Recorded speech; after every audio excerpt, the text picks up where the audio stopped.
Welcome to Tenor Tech, where I solve the problems you didn't even know you had. You start by securing your data and gathering info. Back up to cloud or PC, then enable developer options and USB debugging so you can run commands. Next, note the device build number, Android version, and Google Play Services version because you'll need exact identifiers for recertification. Once done, connect the device to your computer and confirm ADB recognizes it. This initial setup prevents data loss and makes the repair steps deterministic rather than guessing which files or ID to modify. Now you perform the core fixes. Clear Google Play Services cache and data using ADB so stale credentials don't block re-registration.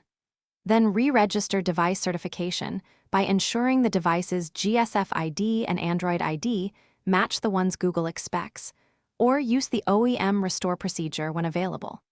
If necessary, sideload compatible Play services and WebView APKs that match your Android version. Make sure to reboot between major steps so the system processes new ID and service updates correctly.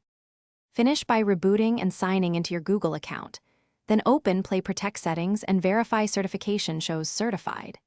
If it still shows uncertified, rerun the ID synchronization steps, reapply correct APKs, or, as a last resort, perform a factory reset and repeat registration immediately before additional apps install.